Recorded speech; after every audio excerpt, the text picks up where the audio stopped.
Good morning kids. Today's our subject is understanding environment. So open your textbook of EVS page number 12. Chapter हमारा जो है second chapter old and physically challenge. So last में हमने बात की डिफ people के बारे में, या फिर पीपल जिनको हियरिंग प्रॉब्लम्स होती है, जिनको कम सुनाई देता है. सो इसके लिए हमने बात की थी that hearing aid is helpful. जो हमने इंस्ट्रूमेंट जो था, जो कान के पीछे या कान में पहना जाता है, हियरिंग एड नाम का इंस्ट्रूमेंट, जो क्या करता है, आवाज़ को लाउडर करता है ताकि जिनको सुनने में प्रॉब्लम हो वो अच्छी तरीके से सुन सके. नाउ पेज नंबर 12 पर when do people need to talk through gestures और एक्शंस. सो लोगों को जेस्चर्स यानी साइंस से या फिर एक्शंस से यानी हाथों के मूवमेंट से बात क्यों करनी पड़ती है और कब बात करनी पड़ती है. Have you seen anybody talking to others through gestures और एक्शंस. आपने कभी देखा है कि कोई लोग एक दूसरे से एक्शंस के थ्रू, हाथों की मूवमेंट से, साइन से बात करते हुए देखा है? अगर हाँ तो आपको लिखना है yes I have seen people talking to others through gestures और एक्शंस. अगर नहीं तो लिखना है no I haven't seen anybody talking to others through gestures और actions.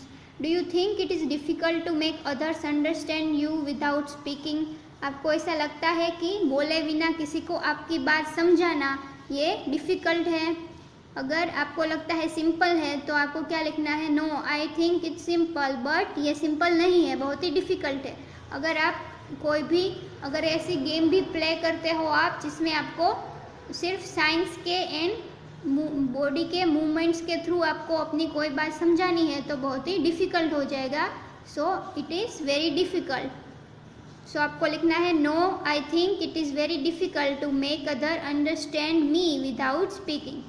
Some people have problems with their eye sight may be weak because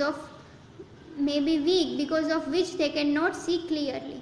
so अब हम बात करेंगे आई साइट्स के बारे में, यानी देखने की जो हमारी सेंस है उसके बारे में. सो कई लोगों को क्या होता है, आई साइट की प्रॉब्लम्स होती है, यानी उनको कम दिखाई देता है या फिर ब्लर दिखाई देता है. सो उनकी विजन जो है उनका वो कैसा होता है, वीक होता है. Their eye sight may be weak because of which they can not see clearly. So उनकी आई साइट जो है वो वीक होती है जिससे वो क्लियर नहीं देख सकते. Some children may have weak eyesight because of which they cannot see the blackboard properly. Some children may have problem in reading a book. They need to see an eye doctor. So कई लोगों को जो है वो अच्छी तरीके से दिखाई नहीं देता तो उनको ब्लैक बोर्ड पर जो लिखा हुआ है वो प्रॉपरली नहीं दिखता. Then some children may have problem in reading a book. कई चिल्ड्रन को आई साइट वीक होने के वजह से बुक रीड करने में भी प्रॉब्लम होती है. They need to see an eye doctor. So उनको आँखों के डॉक्टर जो है उनको बताना पड़ता है, उनको चेकअप कराना पड़ता है आँखों के डॉक्टर के पास. सो आई डॉक्टर को क्या बुलाते हैं, ऑप्थेल्मोलॉजिस्ट. सो ऑप्थेल्मोलॉजिस्ट को बताना पड़ता है यानी आई डॉक्टर. डू यू और any of your friends wear glasses. आप या आपके कोई फ्रेंड्स को ग्लासेस है जो उनको पहनने पड़ते हैं. उनकी आई साइट जो है वो वीक होती है, उसके लिए उनको नंबर के जो ग्लासेस होते हैं वो पहनने पड़ते हैं. सो आपको नंबर के ग्लासेस है या फिर आपके कोई फ्रेंड है जो ग्लासेस पहनता है तो आपको लिखना है यस आई वियर ग्लासेस. और अगर आपके फ्रेंड्स पहनते हो तो लिखना है yes one of my friend wears glasses. Do older people in your family wear glasses. आपके घर में जो ओल्डर पीपल है, जो सीनियर है आपसे, आपके जैसे ग्रैंड पेरेंट्स है या फिर आपके मम्मी पापा, वो अगर ग्लासेस पहनते हैं तो आपको लिखना है yes older people in my family wear glasses. Some people can not see at all, they are blind. कुछ लोग ऐसे जो होते हैं जो बाय बर्थ या फिर जो थोड़े बड़े होने के बाद जिनको दिखना बंद हो जाता है या फिर बाय बर्थ वो ब्लाइंड होते हैं, जो कुछ भी नहीं देख पा सकते, जिनकी विजन जो होती है आँखों की वो होती ही नहीं है, वो क्लियरली प्रॉपरली नहीं देख पा सकते. ऐसा नहीं बल्कि वो कुछ भी नहीं देख सकते. They have special books written in Braille. They use their sense of touch to identify letters. So इनके लिए स्पेशल बुक्स आती है जो कैसे लिखी होती है, ब्रेल सिस्टम में. ब्रेल अब क्या है, सो ब्रेल जो कोई भी एक कागज़ होता है, पेपर होता है, उस पर डॉट करके ABCD के लेटर्स एंड सभी जो वर्ड्स है वो लिखे जाते हैं।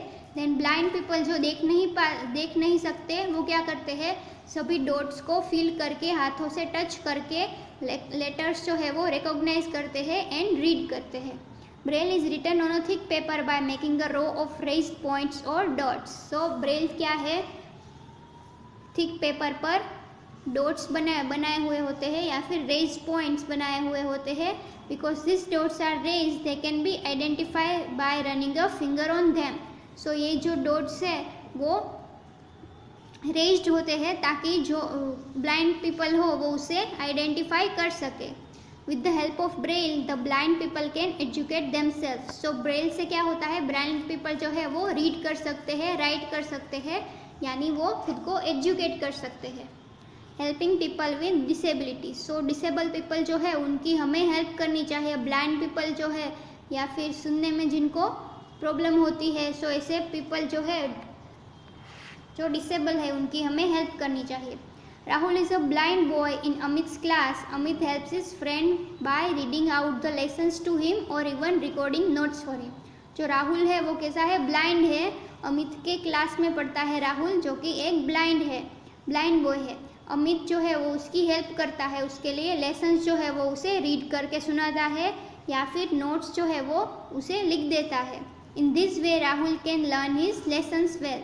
सो राहुल इस अमित की मदद से बहुत ही अच्छी तरीके से लेसन्स जो है वो समझ सकता है एंड लर्न कर सकता है। He even helps him in crossing the road and going up and down the stairs.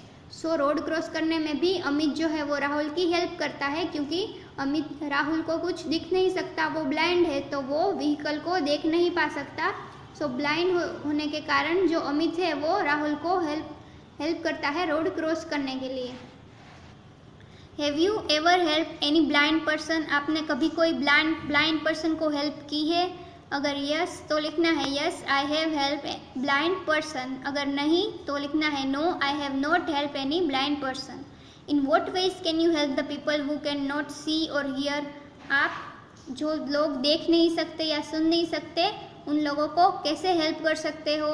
Bye helping them crossing the road, by telling them what way they have to go. मतलब उनको directions जो है वो दिखा सकते हो आप, कि अगर कहीं पर जा रहे हैं तो वो ब्लाइंड जो पीपल है उनको दिख नहीं सकता, तो कहीं पर अगर जा रहे हैं एंड आगे कुछ डेंजर हो तो आप उनको बोल सकते हैं कि वहाँ पर नहीं जाना है, डायरेक्शन आप दिखा सकते हैं। वैसे कोई भी तरीके से आप उनको हेल्प कर सकते हैं। However, in the most cases, physically challenged people may excel in other fields like singing, dancing, painting, etc.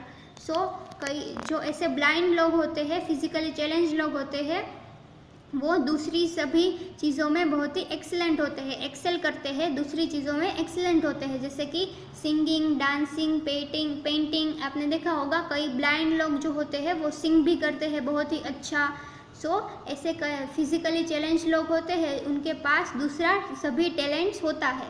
Helen Keller was a deaf blind woman who taught the world to respect all blind people. She was the first deaf blind person to get a degree in arts. So Helen Keller जो है वो कौन है? एक American author है, वो lecturer भी थी, अमेरिकन ऑथर भी थी और उनके पास डिग्री भी थी आर्ट में। She was a first deaf blind person to get a degree in art. So first वो डीफ एंड ब्लाइंड पर्सन थी जिन्होंने आर्ट में डिग्री ली थी। You must have heard of Diwakar Sharma, a blind student who is a very good singer. So Diwakar Sharma हमारे India का एक singer है जो कि ब्लाइंड है।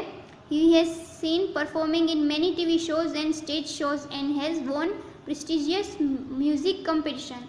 सो दिवाकर शर्मा जो है वो ब्लाइंड है और उसने कई टीवी शोज में परफॉर्म भी किया है एंड कई म्यूजिक कंपटीशन भी उसने विन किए हैं, जीते हैं। Such people have special needs. They need our help at times. With a little effort and help from us, they can lead a normal life and can bring out their talents. So ऐसे लोग जो होते हैं physically challenge लोग, हमें उनकी help करनी चाहिए। हमारी थोड़ी सी मदद से वो आगे जा सकते हैं और नॉर्मल लाइफ जो है हमारे जैसे जी सकते हैं। Talking without speaking up, speaking यानी बोल के, जो बोले बिना टॉक करना, यानी बोले बिना कैसे हम बात कर सकते हैं। आपने कई गेम्स खेली होगी तो उसमें क्या होता है, बोले बिना कोई भी पिक्चर या कोई भी मूवीज़ के नाम आपको सामने वाली टीम को आपको समझाना है। सो वो हम कैसे करते हैं, साइंस के थ्रू या फिर हाथों के मूवमेंट्स के थ्रू। सो speaking without talking without speaking यानी बोले बिना बातचीत कैसे कर सकते हैं हम वो।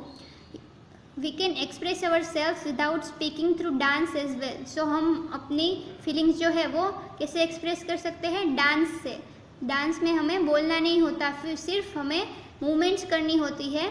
इन Indian classical dance and ballet, hands and feet are use to convey feelings. So Indian classical dance और बैले में क्या होता है, हैंड्स एंड फीट से हम अपनी फीलिंग्स कन्वे करते हैं, अपनी फीलिंग्स जो है वो शेयर करते हैं।